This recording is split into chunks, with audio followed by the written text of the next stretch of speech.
ਦੀ ਸ਼ੁਰੂਆਤ ਹੋ ਚੁੱਕੀ ਹੈ। ਅੱਜ ਤੋਂ ਟੋਲ ਟੈਕਸ ਦੇ ਰੇਟਾਂ 'ਚ ਵੀ ਇਜ਼ਾਫਾ ਵਾਧਾ ਕੀਤਾ ਗਿਆ ਹੈ। ਨਵੀਂ ਕਾਰ ਖਰੀਦਣੀ ਵੀ ਮਹਿੰਗੀ ਹੋ ਗਈ ਹੈ। ਅੱਜ ਤੋਂ 12 ਲੱਖ ਤੱਕ ਦੀ ਆਮਦਨ ਟੈਕਸ ਵੀ ਕੱਟ ਦਿੱਤੀ ਗਈ ਹੈ। ਬਜਟ ਦੀਆਂ ਨਵੀਆਂ ਤਜਵੀਜ਼ਾਂ ਅੱਜ ਤੋਂ ਲਾਗੂ ਹੋ ਰਹੀਆਂ ਨੇ। 1 ਸਾਲ ਤੋਂ ਬਾਅਦ यूपीआई ਅਕਾਊਂਟ ਹੁਣ ਇਸਤੇਮਾਲ ਨਹੀਂ ਹੋ ਸਕਣਗੇ। डिविडेंड ਦੇ ਲਈ ਆਧਾਰ ਪੈਨ ਲਿੰਕ ਕਰਨਾ ਜ਼ਰੂਰੀ ਹੋਏਗਾ। ਸੇਵਿੰਗ ਤੇ एफडी इंटरेस्ट ਵੀ ਬਦਲਾ ਚੇਂजेस ਵੱਡੇ ਪੱਧਰ ਤੇ ਕੀਤੇ ਗਏ ਨੇ। 1 अप्रैल ਤੋਂ नवी जो यूपीएस है उसनू लागू जो है वो किया जाएगा। ते आज 1 अप्रैल है। आज तो नवे फाइनेंशियल ईयर की शुरुआत हुई है। नवी टैक्स व्यवस्था 12 लाख रुपए की आमदन ते जीरो टैक्स लगेगा, क्योंकि नवियां जो टैक्स स्लैबा उसका जो है जारी कर दित्तियां गई ने। मकान मालकां दे किराए की आमदन की सीमा भी वधी है। बचत स्कीमां ते वध ब्याज का लाभ मिलेगा। सालां तो इनएक्टिव बैंक खाते बंद कर दिते जाएंगे। इनएक्टिव यूपीआई खाते बंद कर दिते जाएंगे। पैन आधार लिंक नहीं है तो डिविडेंड तुहानू नहीं मिलेगा। क्रेडिट कार्ड उपभोक्तावां दे लई रिवॉर्ड पॉइंट नियम जो रूल्स ने वो बदले गए ने। पुरानी पेंशन स्कीम की थां यूपीएस लागू होवेगा। जीएसटी पोर्टल ते मल्टी फैक्टर प्रमाणीकरण लाजमी कर दिता गया।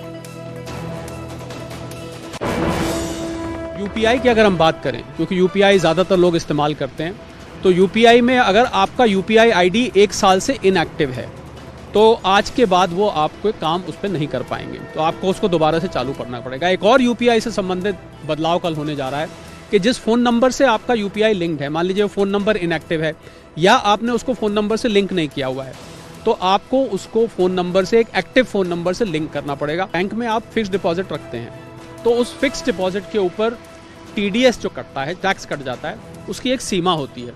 उस सीमा को आम आदमी के लिए बढ़ा 40,000 से बढ़ा के 50,000 कर दिया गया है। जो सीनियर सिटीजन है, यानी कि 60 साल से ऊपर के जो टैक्स पेयर्स हैं, उनके लिए ये 1 लाख कर दिया गया है। अगर मैं इसको और आसान भाषा में कहूँ तो अगर आपका 50,000 रुपये तक का ब्याज किसी भी फिक्स डिपॉजिट से आ रहा है तो अब उसके ऊपर टैक्स नहीं कटेगा। यही सीनियर सिटीजन का अगर 1 लाख तक का ब्याज आ रहा है तो उसके ऊपर टैक्स नहीं कटेगा। तो जिन लोगों की इनकम 12 लाख रुपए तक की है और सैलरी वाले की 12,75,000 तक की है, उस पर अब टैक्स नहीं कटेगा। अब आम आदमी से या टैक्स पेयर को कैसे इसका सरोकार है, वो ये है कि आपने अपनी टैक्स प्लानिंग जो करनी है आप उसी के अकॉर्डिंग कर सकते हैं। आपको हैरान मत होइएगा अगर अप्रैल महीने की तनख्वाह में आपका टैक्स कम कट कर आए, क्योंकि हो सकता है अगर आपकी 12 लाख रुपए तक की सैलरी है या सैलरी में 12,75 की स्टैंडर्ड डिडक्शन मिला के, तो उसके ऊपर कोई टैक्स नहीं कटे। इस अच्छे बदलाव के लिए आप तैयार रहिए। जिन लोगों के सेविंग्स अकाउंट हैं, लगभग सब लोगों के, अब तो जनधन अकाउंट मिला लें तो लगभग हर व्यक्ति का यहाँ पर सेविंग्स अकाउंट है। तो जिन लोगों के सेविंग्स अकाउंट हैं उसमें जो बैंकों की मिनिमम बैलेंस रखने का रूल है उसमें और सख्ती आने वाली है। उसमें आपके ऊपर चार्जेस लगने वाले हैं। हर बैंक का अलग अलग हो सकता है, सरकारी बैंकों का अलग है, बैंक टू बैंक ये डिफ़र करेगा। तो इसमें मेरी सलाह ये है कि लोग अपने अपने बैंकों में चेक कर लें कि उनके जो पुराने अकाउंट चल रहे हैं उसमें मिनिमम बैलेंस की प्रक्रिया क्या। अमूमन होता क्या है कि लोग एक से ज़्यादा अकाउंट खुलवा लेते हैं, 1-2 अकाउंट को यूज़ करते हैं, बाकी अकाउंट ऐसे ही पड़े रहते हैं, उसमें बैलेंस नहीं छोड़ते। ये ना हो कि आपका पड़ा हुआ पैसा वो बैंक चार्जेस में ख़त्म हो जाए, बैंक उसमें से काटता जाएगा। तो अपने बैंक से अवश्य पता करिए कि आपके ऊपर बैंक चार्जेस कितने लग रहे हैं मिनिमम। अगर मिनिमम बैलेंस चार्जेस हैं तो आप उसमें या तो पैसा डाल दीजिए या फिर उस अकाउंट को आप बंद कर